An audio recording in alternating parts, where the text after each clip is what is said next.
Y nuestro is tema es la ley grabada en el corazón. Y los versículos anteriores nos han enseñado al respecto del juicio de Dios.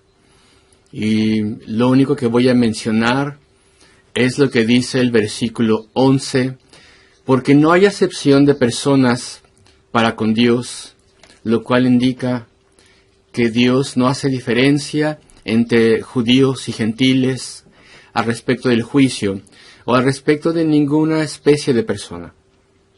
Y versículo 12, porque todos los que sin ley han pecado, lo cual se refiere a los gentiles, todos los que sin ley han pecado, que nunca han leído la ley de Dios en el Pentateuco, la ley moral, los 10 mandamientos, nunca los han leído, también perecerán sin ley. Y podemos preguntar, ¿qué hay respecto a los gentiles? No tienen familiaridad con la ley, así como los judíos. No conocen los mandamientos de Dios, y Pablo dice, no, ellos también perecerán sin la ley. Es decir, aquellos que tienen que ser juzgados por sus pecados, porque todos los que han pecado y nunca se han arrepentido, nunca han creído a Dios, a pesar de que están sin ley, tal vez nunca han escuchado al respecto de la ley, ellos también serán condenados sin la ley, sin usar el Pentateuco. ¿Y acaso eso es justo? Bueno, y el apóstol Pablo después explicará que sí. Es justo, es correcto, es justo. Porque a pesar de que tal vez nunca han leído una ley pública, los 10 mandamientos en el Pentateuco, los libros de Moisés, aún así, ellos tienen la ley profundamente grabada en su constitución, como seres humanos en su naturaleza. Tienen una conciencia moral, tienen los estándares, y ese es el razonamiento que nos explica Pablo. Y después en la segunda parte del versículo 12, y todos los que bajo la ley han pecado, es decir, los judíos, hablando en el tiempo de Pablo, que se consideraban hijos de Dios. Y una de las principales razones es que a ellos se les había dado la revelación de Dios como guardianes de la misma. Y tenían los 10 mandamientos, y tenían familiaridad con las leyes dadas en el tiempo de Moisés. Si ellos habían pecado y no se arrepentían y no buscaban la misericordia de Dios, pues entonces también serían juzgados por esa ley. Así que tenían la forma más refinada publicada de la ley, y eso se les aplicará en el día del juicio. Y después el versículo 13, y estamos viendo estos versículos brevemente, de forma obvia, de forma simple, de forma inicial, antes de que veamos la esencia del pasaje. Versículo 13, porque no son los oidores de la ley los justos ante Dios, sino los hacedores de la ley serán justificados. Eso no contradice lo que Pablo dice en repetidas ocasiones, que somos justificados, aceptados por Dios, a través de la fe tan solo. Solamente confiando en Cristo, que no podemos encontrar y asegurar el favor de Dios y vida eterna, guardando la ley, porque somos pecadores. No podemos borrar la culpabilidad de nuestro pecado, no podemos tener éxito al guardar la ley de Dios, ni siquiera a pequeña escala. Somos pecadores condenados. Esto no contradice el hecho que tenemos que venir en arrepentimiento y confianza en la misericordia de Dios y su provisión en Cristo Jesús. Y sin embargo, la forma en que el apóstol Pablo lo explica en la segunda parte del versículo 13, sino los hacedores de la ley serán justificados. Y lo que quiere decir cuando dice hacedores de la ley es lo que él ya ha explicado en los versículos anteriores y en el capítulo anterior, y lo volverá a explicar, hacedores de la ley en el sentido de que la ley nos ha dado convicción de nuestra necesidad de perdón. Estamos confiando simplemente en la provisión de Dios, la cual es Cristo. Él es el final de la ley para justicia. Estamos confiando solamente en Él para asegurar nuestro perdón, lo cual ya hizo al sufrir y morir en la cruz del Calvario, al pagar por su pueblo en la cruz del Calvario. Estamos confiando solamente en eso y en la justicia imputada,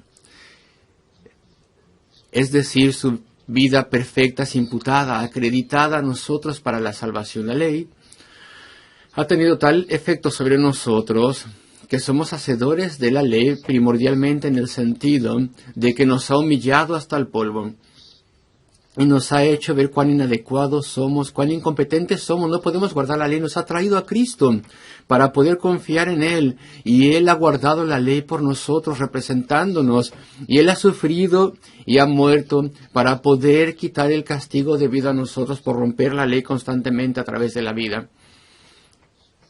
Entonces somos hacedores de la ley en el sentido de que nos ha hablado a nosotros, nos ha dado convicción, nos ha traído arrepentimiento y a fe.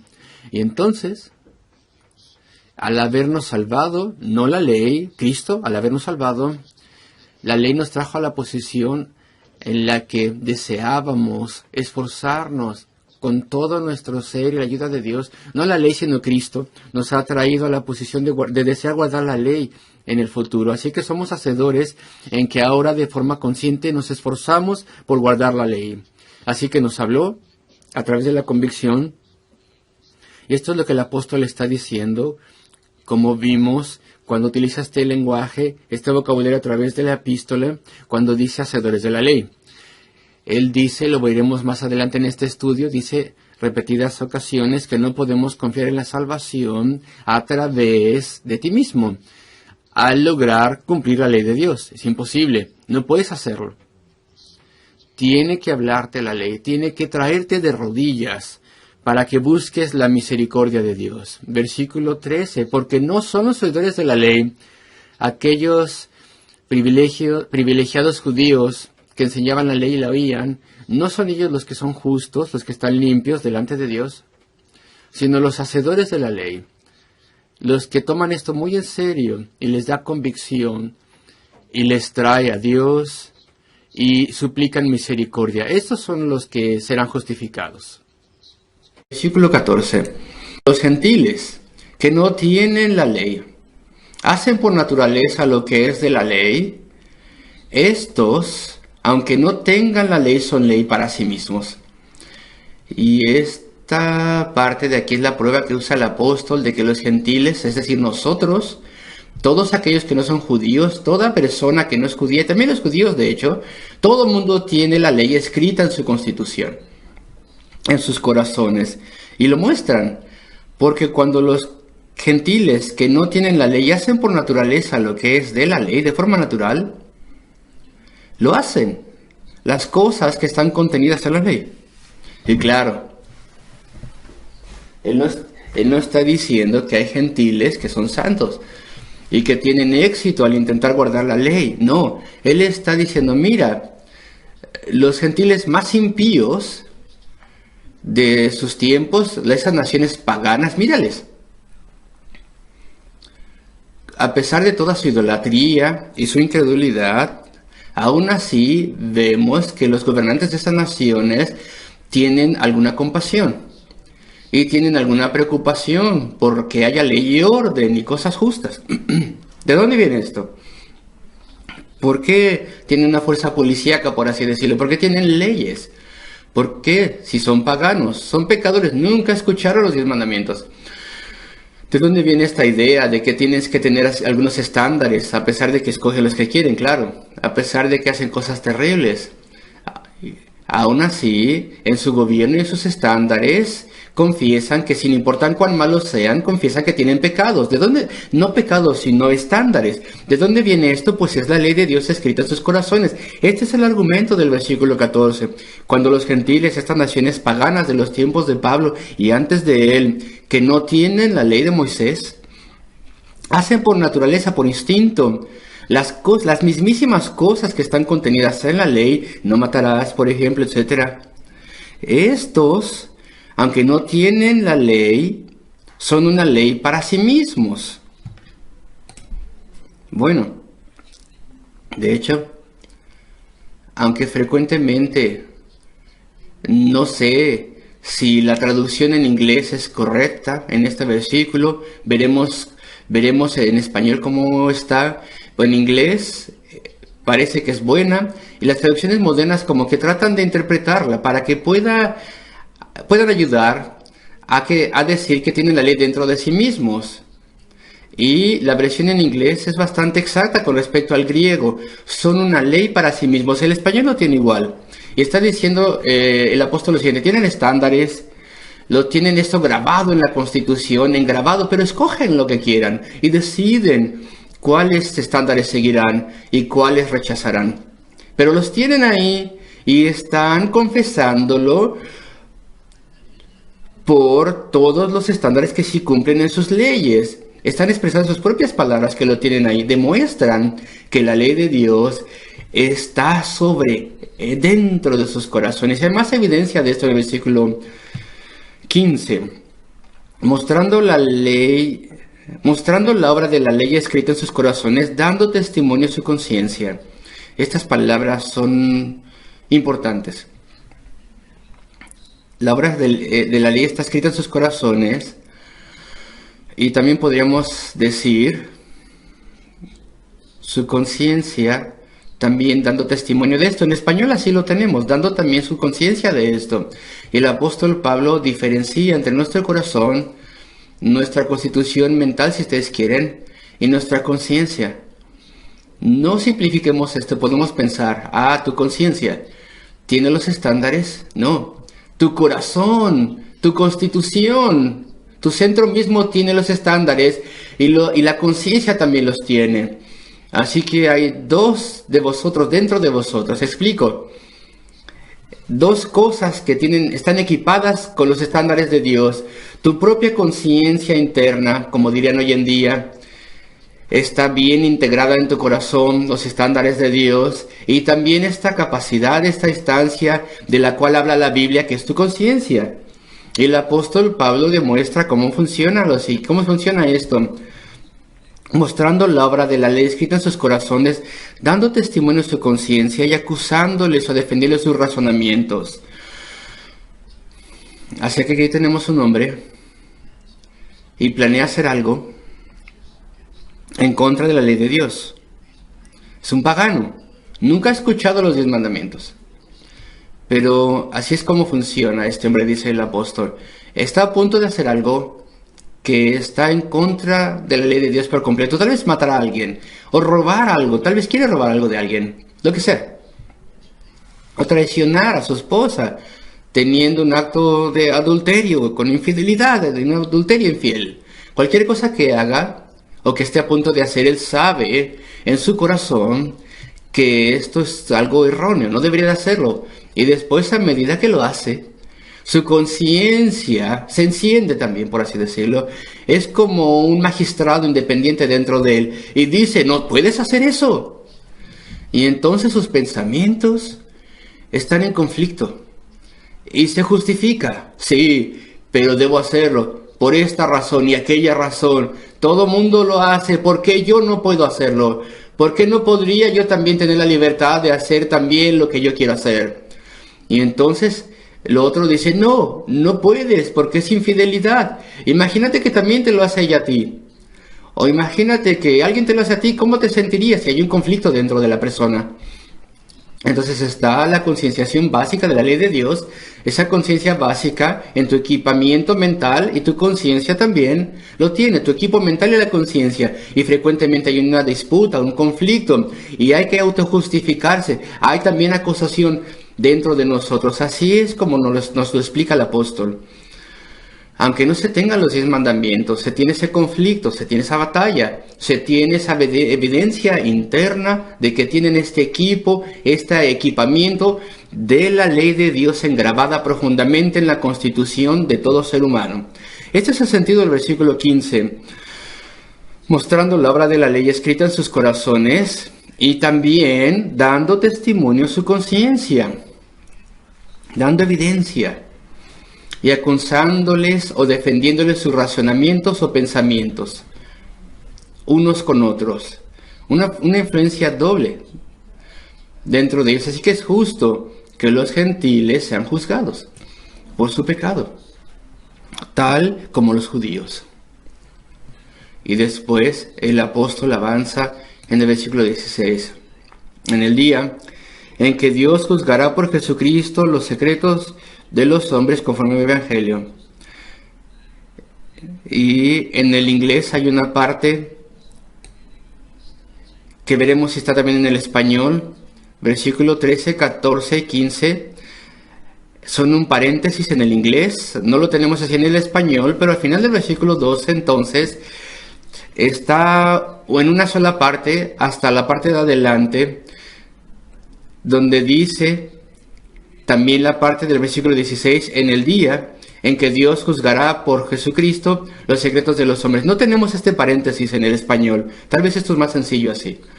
Vamos a pensar, antes de que explique esto bien, reflexionemos al respecto de cuántos de los 10 mandamientos están en la conciencia, incluso de una persona que jamás los ha leído, que jamás se les ha enseñado estos mandamientos. Algunas personas tienen una disputa respecto de esto, diciendo todos los mandamientos están inscritos o están grabados o engravados o tallados ahí en la conciencia, en la constitución de las personas, pero sí están, dice el apóstol. Él no hace ninguna diferencia, dice todos ellos están ahí. Por ejemplo, el primer mandamiento. No lo voy a discutir, ya los comentamos recientemente. No tendréis dioses ajenos delante de mí. ¿Eso está en la conciencia? Por ejemplo, de personas que son idólatras, que son paganos. Está en su constitución, está en su conciencia, que solamente tengan un Dios. Sí, claro. Vamos al capítulo 1, versículo 20, donde dice lo siguiente: porque las cosas invisibles de Él, su eterno poder y deidad, se hacen claramente visibles desde la creación del mundo, siendo entendidas por medio de las cosas hechas, de modo que no tienen excusa. Es normal y natural, y es de forma instintiva, y está tallado, engrabado, puesto ahí en la constitución de toda persona, que solamente hay un Dios, que tiene que haber una mente, un creador, no dioses mitológicos luchando, sino solamente un Dios verdadero.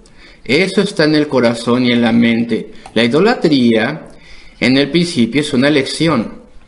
Claro que tiene gran atractivo para las personas. La idea de muchos dioses, ya lo hemos visto, tiene gran atractivo, porque entonces no tenemos ninguna obligación moral a estos dioses que yo he inventado, que yo he creado para mí mismo. No hay ninguna obligación para con ellos, no hay ninguna demanda moral con estos dioses. Entonces sí, este Dios único es un instinto básico en las personas, erradicado en muchas sociedades. Eso es una programación que está ahí y es erradicada, y es por esto que el Evangelio, cuando primero se predica en la historia, en lugares primitivas del mundo, cuando primero se predicaba, en lugares donde habían sido las personas politeístas e idólatras, la predicación del Dios verdadero y único tiene un tono de verdad en sus oídos. No toma años explicarlo, porque es algo instintivo en el corazón, sabiendo que es verdad.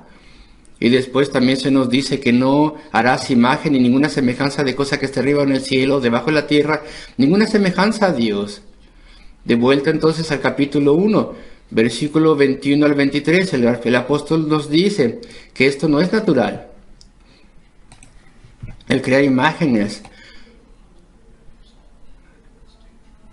Pues habiendo conocido a Dios, no le glorificaron como a Dios, ni le dieron gracias, sino que se envanecieron debido a esto en sus razonamientos, y su necio corazón fue entenebrecido, se hicieron tontos y necios, profesándose sabios se hicieron necios, y cambiaron la gloria del Dios incorruptible, del único Dios verdadero e incorruptible, en semejanza de imagen de hombre corruptible, de aves, cuadrúpedos, etc. Claro, no es razonable, es en contra de los instintos naturales de los seres humanos el hacer imágenes del Dios único y verdadero, porque es obvio al corazón humano.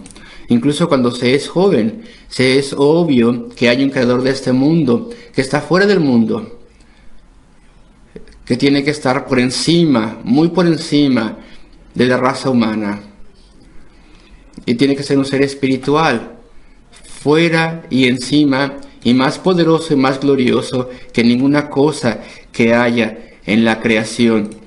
Eso es obvio, que es una elección el adoptar ídolos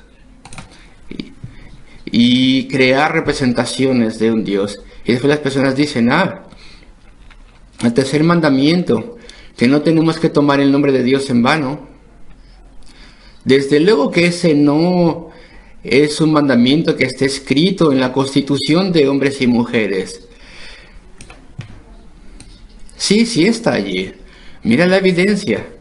¿No lo ves en las noticias, en los periódicos constantemente? Un ministro, un clérigo de la iglesia, cae en algún pecado. Con tal gozo, la prensa nacional inmediatamente toman el caso y ponen una gran fotografía de tal persona y critican su maldad en todo el lugar. ¿Y por qué lo hacen?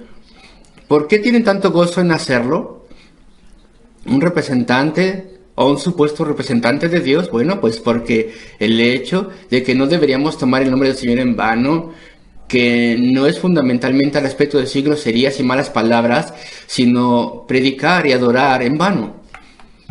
No debemos tomar el nombre de Dios solamente de labios para afuera, como adorándole, como clamando su santo nombre, como deseando representarle, pero haciendo esto de forma fútil y vana y vacía, sin tener sinceridad, sin que seamos sinceros. ¿Eso está escrito en el corazón de las personas, ese mandamiento? Sí. Porque toda persona aborrece la falta de sinceridad y la hipocresía de la religión. Y por tanto, si la prensa puede pescar ese malvado ministro y lo hacen con gran gozo, pues es porque está en su constitución. Ellos traicionan su postura porque están en contra de la hipocresía, y esto es exactamente lo que está diciendo el tercer mandamiento. Todos los mandamientos están escritos en el corazón. Todos están ahí. Acuérdate del día de reposo. ¿Eso está escrito en el corazón? Sí. Porque tal como los otros mandamientos, tal vez no en el día del día de reposo, como fue publicado en el capítulo 20 de Éxodo, pero está en el corazón, en la siguiente manera, que toda persona en algún momento tiene conciencia de que tendrían que rendir homenaje a su Dios creador, de que Dios es el Dios que está allí, y le deben acción de gracias y homenaje. Esto es un instinto humano básico, y de forma voluntaria y pecaminosa lo suprimimos y lo echamos fuera de nuestra mente de forma frecuente. Y frecuentemente escuchamos que personas se traicionan a sí mismos y después dice: honrarás a tu padre y a tu madre. ¿Eso está escrito en el corazón? Sí, también. La forma en que lo vemos primordialmente es la siguiente. Tal vez personas que son orgullosas, personas que no tienen gratitud ninguna por aquellas cosas que han recibido, y otras personas no tienen agrado con ellas, por eso no quieren escuchar, no quiere ser enseñado, es orgulloso. No tiene gratitud de todo lo que se le ha dado, cree que tiene derecho a todas las cosas. Eso verdaderamente es el instinto de honrar a su padre y a su madre, escrito en el corazón. El mandamiento es dado de esa forma, pero no solamente se refiere literalmente a honrar a los padres, no solo a eso. De todas las formas y a tal grado que puedan ser honrados los padres, sino que también se refiere en forma específica a que los días puedan ser largos en la tierra de los vivientes. Esa es una promesa adjunta a este mandamiento. ¿Y saben qué significa? No significa solamente que tendrás una vida larga. Este era un mandamiento que fue dado a Israel, a una nación. Se les daría una tierra que ocuparían, y Dios estaría con ellos si ellos obedecían. Para que los días puedan ser alargados en la tierra, quiere decir que vosotros, privilegiados que tendrán una tierra por posesión, puedan tenerla por largo tiempo y no sea quitada de vosotros por invasores. Que vosotros no sean dejados sin nada. Así que si queréis que el país sea estable y no queréis ser arrojados de ahí y sobrecogidos por el enemigo, entonces deberéis ser respetuosos y deberéis escuchar y deberéis poder ser humildes y escuchar enseñanza. No digáis, todos sois tontos, todos los demás, yo haré todo lo que yo quiera. Esto es lo que dice el principio de honrar a tu padre y a tu madre. Y esto está en el corazón humano, porque como ya dije, a nadie le agrada una persona que no quiera aprender, que sea orgulloso y que quiera reinventar la rueda nuevamente y la pólvora y no quiere escuchar a nadie y la persona no tiene agradecimiento por nada de lo que se le ha hecho y dado. Eso es un instinto. A las personas no les agrada a las personas así. Incluso ese mandamiento está de forma esencial en el corazón humano.